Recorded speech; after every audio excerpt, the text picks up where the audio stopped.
இதுதான் உங்கள் கடைசி பிறவியா? அதை ஜாதகத்தை பார்த்து நம்ம எப்படி தெரிஞ்சுக்கிறது?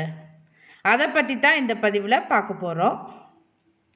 ஒரு சில ஜாதகருக்கு இதுதான் கடைசி பிறவியாக இருக்கும். சந்தோஷமான வாழ்க்கையாக இருந்தாலும் சரி, கஷ்டப்படுற வாழ்க்கையாக இருந்தாலும் சரி, இதுதான் அவங்களுக்கு கடைசி பிறவியாக இருக்கும். இனிமேல் பிறக்க மாட்டாங்க, அடுத்தடுத்த ஜென்மம் இல்லை அவங்களுக்கு. அதை நம்ம ஜாதகத்தை பார்த்து தெரிஞ்சுக்கலாம். அதில் அவங்க சந்தோஷப்பட்டுட்டே கழிப்பாங்களா அவங்க கர்மாவை, இல்லை கஷ்டப்பட்டுக்கிட்டே கழிப்பாங்களா அப்படிங்கிறதையும் நம்ம பார்த்துக்கலாம் இந்த பதிவில். ஜாதகத்தில் லக்னத்திலிருந்து எண்ணி வருகின்ற 12ஆம் இடம் தான் மோட்சஸ்தானம். 12ஆம் இடத்தை நம்ம பார்க்கணும்.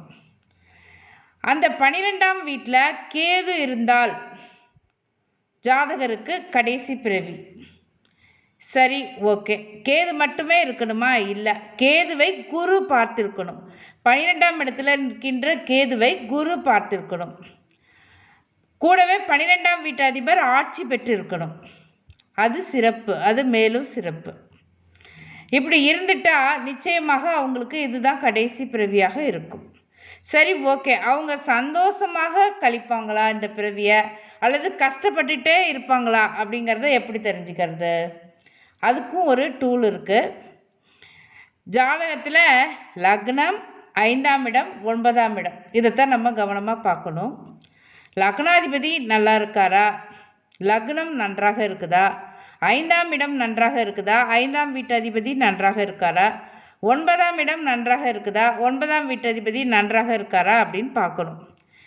இதில் 6, 8, 12 மறைஞ்சிருந்தது, ராகு கேதுவோட சனியுடன் தொடர்பு இருந்தது அப்படின்னா அவங்க அதாவது 1, 5, 9, 6, 8, 12 மறைஞ்சிருந்தாங்க, அல்லது ராகு கேதுவோட சனியோட தொடர்பில் இருந்தாங்க அப்படின்னா அவங்க கஷ்டப்பட்டுக்கிட்டே இந்த கர்மாவை கழிப்பாங்க அப்படின்னு அர்த்தம்.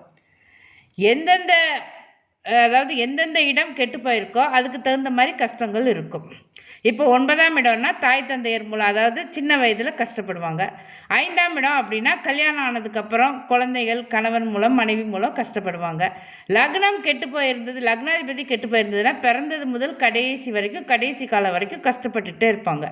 இந்த 1, 5, 9 ராகு கேது சம்மந்தம் இல்லாமல், சனியுடன் தொடர்பு இல்லாமல் ரொம்ப நன்றாகவே இருந்தது, ஆட்சி உச்சம் பெற்று அதிபதிகள் சிறப்பாக இருந்தாங்க அப்படின்னா அவங்க சந்தோஷமாகவே அவங்க இந்த பிறவியை கழிப்பாங்க அப்படின்னு புரிஞ்சுக்கலாம். இந்த கடைசி பிறவி அவங்களுக்கு சந்தோஷமாகவே கழியும்.